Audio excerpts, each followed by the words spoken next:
Exode chapitre 36. Bible de Yoshua Mashiach. Et Bethsalem et Oliab et tous les hommes de cœur sages auxquels Yahweh avait donné de la sagesse et de l'intelligence pour savoir faire tout l'ouvrage du service du lieu saint, firent selon toutes les choses que Yahweh avait ordonnées. Moshe donc appela Bethsalem et Oliab et tous les hommes d'esprit dans le cœur duquel Yahweh avait mis de la sagesse et tous ceux qui furent émus en leur cœur de se présenter pour faire cet ouvrage, lesquels emporta de devant Moshe toute l'offrande que les enfants d'Israël avaient apportée pour faire l'ouvrage du service du lieu saint. Or, on apportait encore chaque matin l'offrande volontaire. C'est pourquoi tous les hommes sages qui faisaient tout l'ouvrage du lieu saint vinrent chacun de l'ouvrage qu'il faisait et parlaient à Moshe en disant: le peuple ne cesse d'apporter plus qu'il ne faut pour le service et pour l'ouvrage que Yahweh a ordonné de faire. Alors, sur l'ordre de Moshe, on fit dans le camp cette proclamation: que personne, ni homme ni femme, ne fasse plus d'ouvrage pour l'offrande du lieu saint. On empêcha ainsi le peuple d'en offrir, car il avait assez d'affaires pour tout l'ouvrage à faire, et il y avait même en surplus. Tous les hommes dont le cœur sage, d'entre ceux qui faisaient l'ouvrage, firent le tabernacle avec 10 tapis en fin lin retors, et fit de fil violet, de pourpre rouge et d'écarlate de cochenille, et il y fit des chérubins, ouvrage d'ingénieur. La longueur d'un tapis était de 28 coudées, et la largeur du même tapis de 4 coudées. Tous les tapis avaient une même mesure, et il joignit 5 tapis l'un à l'autre, et 5 autres tapis l'un à l'autre, et il fit des lacets d'étoffe violet sur le bord d'un tapis, au bord de celui qui était attaché. Il en fit ainsi au bord du dernier tapis, dans l'assemblage de l'autre. Il fit 50 lacets à un tapis et 50 lacets au bord du tapis qui était dans l'assemblage de l'autre. Les lacets étaient vis-à-vis l'un de l'autre. Puis on fit 50 agrafes en or et on attacha les tapis l'un à l'autre avec les agrafes. Cela devint un seul tabernacle. Puis on fit des tapis de poils de chèvre, puis servir de tentes au-dessus du tabernacle. On fit 11 de ces tapis. La longueur d'un tapis était de 30 coudées, et la largeur du même tapis de 4 coudées. Les 11 tapis étaient d'une même mesure, et on assembla 5 de ces tapis à part, et 6 tapis à part. On fit 50 lacets au bord du tapis à l'extrémité d'un assemblage, et on fit 50 lacets au bord du tapis du second assemblage. On fit aussi 50 agrafes de cuivre pour assembler la tente afin qu'il forme un tour. Puis on fit pour la tente une couverture de peau de bélier teinte en rouge et une couverture de peau de tesson par-dessus. Et on fit pour le tabernacle des planches en bois d'acacia qu'on fit tenir debout. La longueur d'une planche était de 10 coudées et la largeur de la même planche d'une coudée et demie. Et il y avait pour chaque planche 2 tenons joints l'un à l'autre. On fit la même chose pour toutes les planches du tabernacle. On fit donc les planches pour le tabernacle, 20 planches pour le côté sud, vers le midi, et au-dessus des 20 planches, on fit 40 bases en argent, 2 bases sous une planche pour les 2 tenons et 2 bases sous l'autre planche.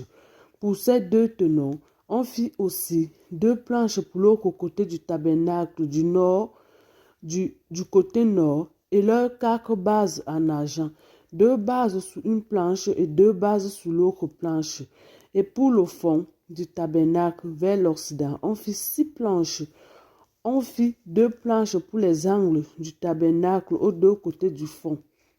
Elles étaient jointes par le bas et elles étaient jointes ensemble jusqu'au sommet par un anneau.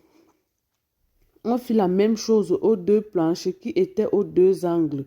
Il y avait donc 8 planches et 16 bases en argent, 2 bases sous chaque planche.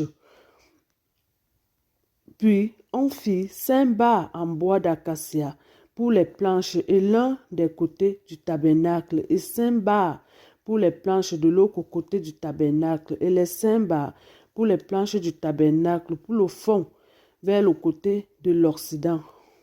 On fit la barre du milieu pour traverser par le milieu des planches, d'extrémité en extrémité, et on couvrit d'or les planches.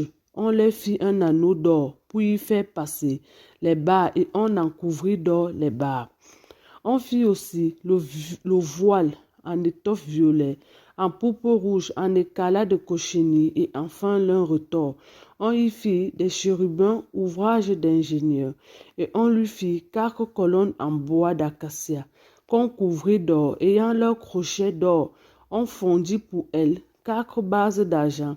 On fit aussi à l'entrée de la tente un rideau en étoffe violet, en pourpre rouge, en écalat de cochenille, enfin l'un retors, et en ouvrage de broderie.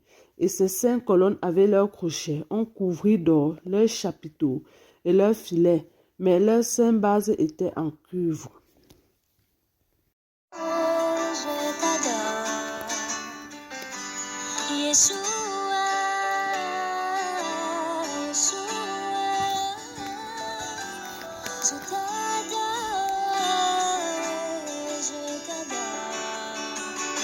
de tout mon cœur, de toutes mes forces et de toute mon âme. Je veux t'aimer, t'aimer pour l'éternité.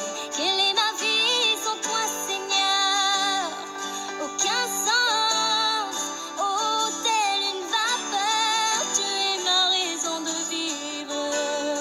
Papa, je veux te suivre là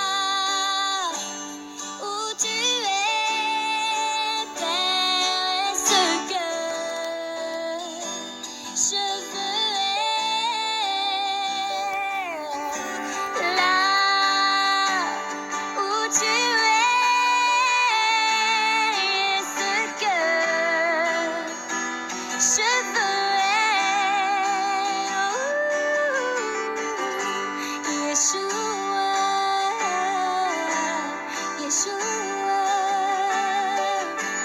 je t'adore, je t'adore, je t'adore. Yeshua, Yeshua, je t'adore, je t'adore, de tout mon cœur, de toutes mes forces et de toute mon âme. Je veux t'aimer, t'aimer pour l'éternité. Quelle est ma vie sans toi, Seigneur? Aucun sens, oh, telle une vapeur. Tu es ma raison de vivre. Papa, je veux te suivre là où tu es, Père, ce que je veux être. Oh, là où tu es, ce que je veux être. Oh, Papa, là où tu es. Oh, Père, ce que je veux être. Oh, Papa, là où tu es, Père, ce que je veux être. Yeshua, Yeshua, je t'adore, je t'adore, je t'adore. Yeshua, Yeshua, je t'adore.